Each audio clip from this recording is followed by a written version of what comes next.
Exodus chapter 12, the Passover.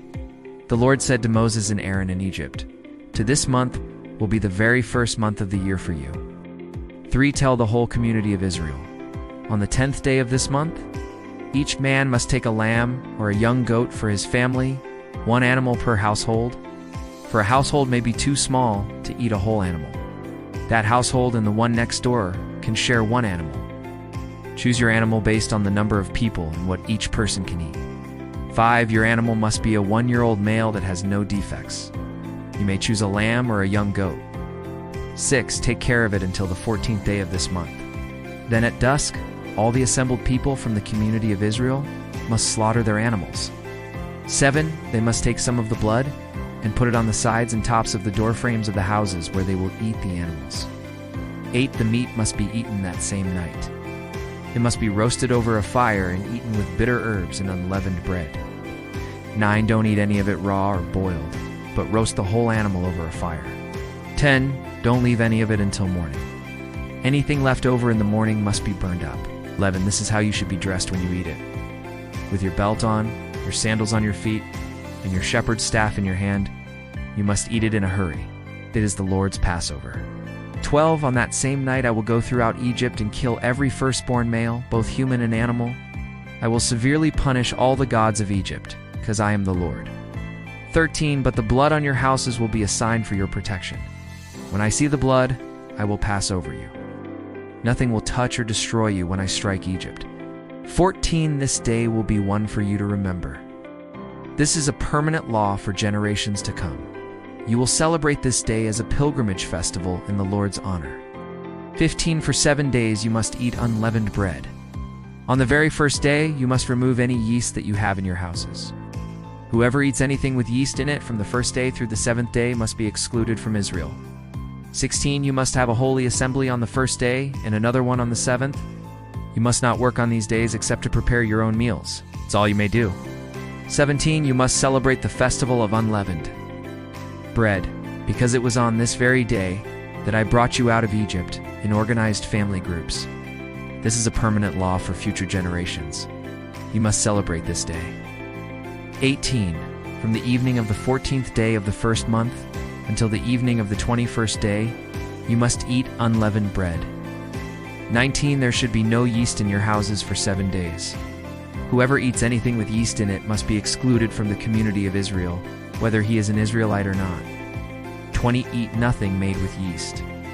Wherever you live, you must eat only unleavened bread. 21 Then Moses called for all the leaders of Israel. He said to them, "Pick out a lamb or a young goat for your families, and kill the Passover animal.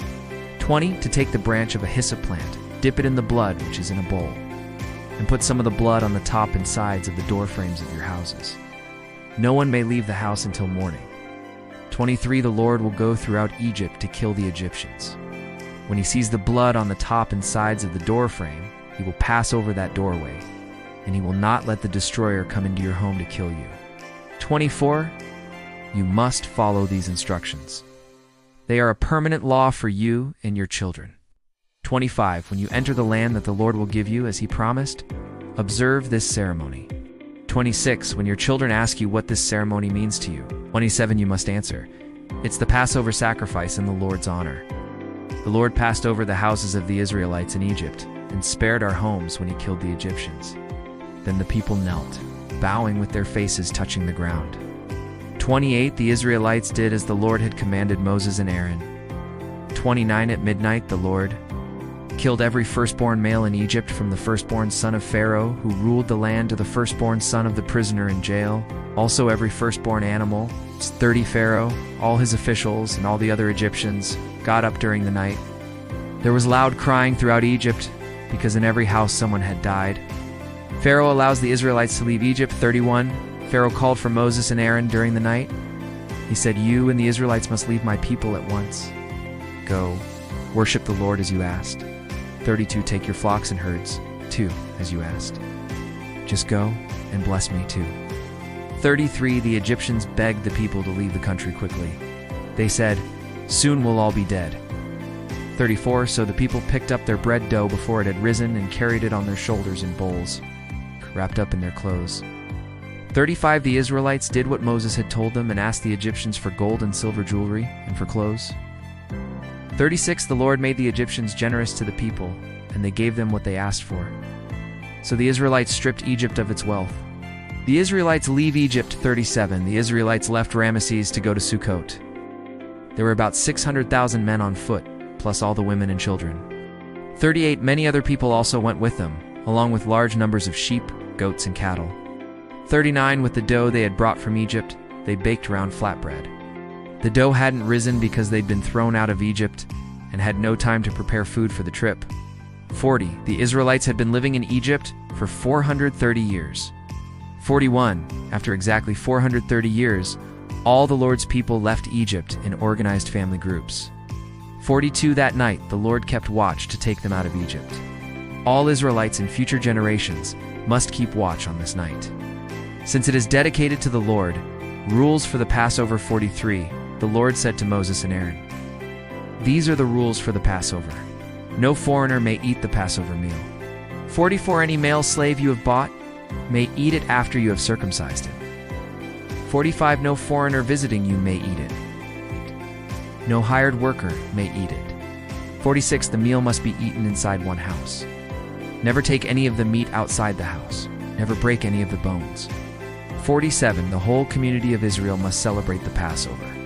48 Foreigners may want to celebrate the Lord's Passover. First, every male in the household must be circumcised. Then, they may celebrate the Passover like native-born Israelites. But no uncircumcised males may ever eat the Passover meal.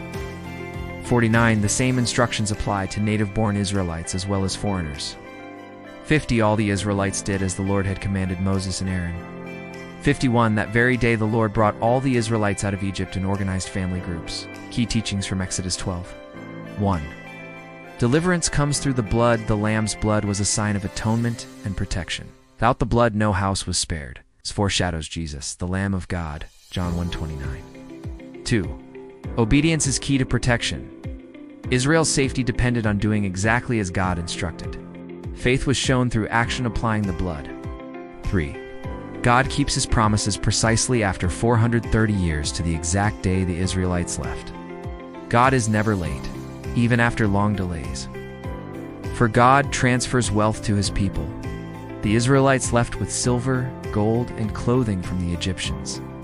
This was divine compensation for their years of slavery. 5. Redemption requires readiness. The Israelites were to eat with belt fastened and staff in hand. When the time comes, God moves.